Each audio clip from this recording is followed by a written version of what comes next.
Hello everyone and welcome to my YouTube channel.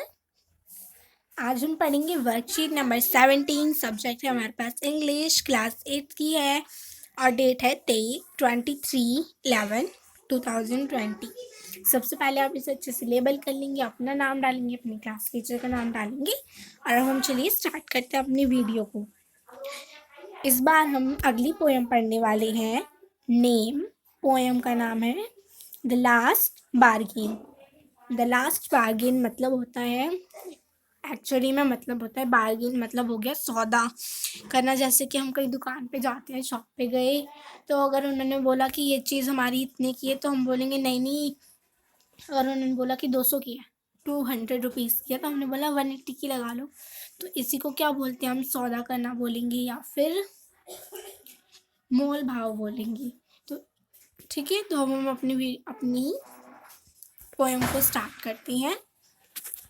Come and hire me, I cried while in the morning. मैं चिल्ला रहा था सुबह सुबह, सुबह का टाइम था, मैं चिल्ला रहा था कम एंड हायर मी, यानी कि आओ और मुझे कम। हायर मी मतलब काम पर रख लो या काम दे दो, ठीक है। I was walking on the stone paved road. मैं चल रहा था टेढ़े मेढ़े या पत्थर वाली रोड पर मैं चल रहा था, जहाँ पर बहुत सारे कंकड़ पत्थर थे, वहाँ पर मैं चल रहा था। Stored in hand the king came in his chariot, यानी कि इसका मतलब स्वॉर्ड। स्वॉर्ड मतलब हो गया तलवार, ठीक है। एंड इन द हैंड, एक राजा आया, उनके हाथ में तलवार थी और वो किस पर आए, अपनी चैरियट यानी कि रथ पर आए। एक राजा अपने रथ पर आए और उन्होंने ही हेल्प माई हैंड एंड से, उन्होंने मेरा हाथ पकड़ लिया और बोले I will hire you with my power. उन्होंने बोला मैं तुम्हें काम पर रखता हूँ अपनी पावर के साथ।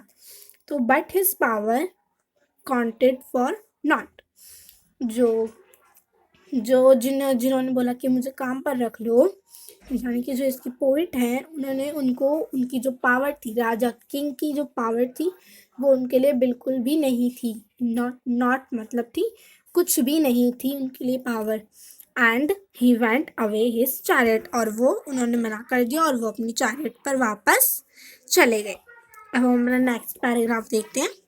In the heat of the mind day the house's stone stood with shut doors, यानी कि एक मिड डे था, बहुत ज़्यादा गर्मी हो रही थी और सबने अपने जो घर थे, दरवाजे थे, उनको बंद कर रखा था। I wandered along the crooked line, और मैं भटक रहा था टेढ़ी मेढ़ी गलियों में। क्रूक्ड लाइन मतलब टेढ़ी मेढ़ी गलियों में वो घूम रहा था। And old man came out with his bag of gold, एक ओल्ड मैन आए, उनके पास एक गोल्ड वाला बैग था जिसके अंदर गोल्ड भरा हुआ था। और ही पॉन्डर्ड एंड से I will hire you with my money, उन्होंने बोला कि मैं सोच विचार कर उन्होंने बोला कि मैं तुम्हें हायर करता हूँ अपनी मनी के साथ। He waited his coins one by one, वो अपने कॉइन्स को एक के बाद एक वेट करने लगे।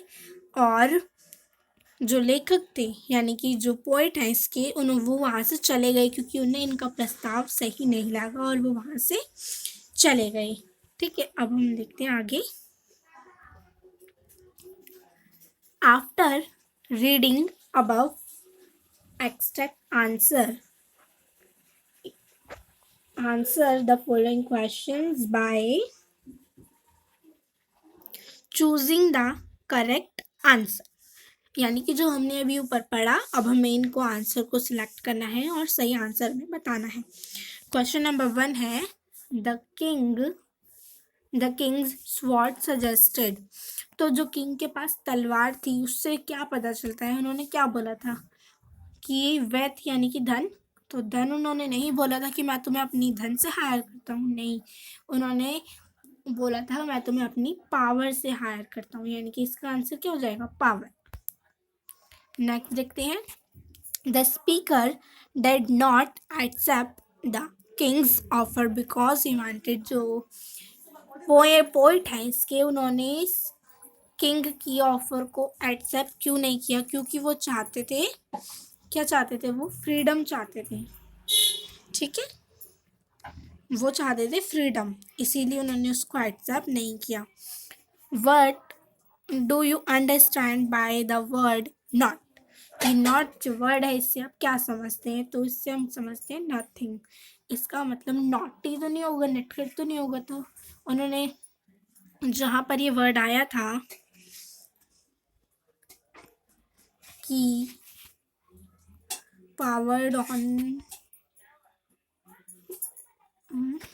ये जो वर्ड है नॉट, ये वर्ड जब आया था यहाँ पर, तो फिर इसका मतलब था कि उनके पास उनके कुछ नहीं थी। जो उनकी पावर थी वो उनके लिए कुछ भी नहीं थी। तो इसके लिए इस काम कर देंगे नथिंग। ठीक है, नेक्स्ट देखते हैं। Why were the houses shut? सबने अपने घर के दरवाजे क्यों बंद कर रखे थे? The houses were shut because it was very cold outside. क्या बाहर बहुत ज़्यादा ठंड थी इसलिए सबने बंद कर रखे थे? या फिर what houses were shut because it was very hot outside? बाहर क्या थी? बहुत ज़्यादा गर्मी थी, इसीलिए सबने दरवाजे बंद कर रखे थे। चलिए अब हम देखते हैं next 5. Which word in the poem means thought deeply? इसमें ऐसा कौन सा वर्ड है जिसको बहुत ज़्यादा डीपली सोचा गया है? तो कौन सा था? वंडर्ड मतलब हो गया कि घूमना। आश्चर्य मतलब, वंडर्ड मतलब हो गया आश्चर्य, एंड पॉन्डर्ड मतलब हो गया सोच विचार करके बोलना। तो इसमें कौन सा वर्ड है इन दोनों में से जो सोचा गया डीपली? तो कौन सा है? पॉन्डर्ड। ठीक है, अब हम देखते हैं question number 6. What did the speaker do when the old man weighed his coins one by one? जब जो ओल्ड मैन थे, बूढ़ा आदमी था, वो जब आए और कॉइन्स को एक के बाद एक वेट करने लगे, तो जो इस पोयम के पोइट है उन्होंने क्या किया? वहाँ से चले गए या उन्होंने उनकी जॉब को हायर किया? तो क्या हुआ था कि वो वहाँ से चले गए, ही टर्न्ड अवे, उन्होंने उसको मना कर दिया और वो वहाँ से चले गए। ठीक है, तो आज की वर्कशीट में बस इतना ही। अब हम मिलते हैं अपने नेक्स्ट वर्कशीट में। तब तक के लिए प्लीज़ आप हमारे चैनल को सब्सक्राइब करें, हमारी वीडियो को लाइक करें एंड शेयर करें। बाय बाय, मिलते हैं हम अपनी नेक्स्ट वीडियो में।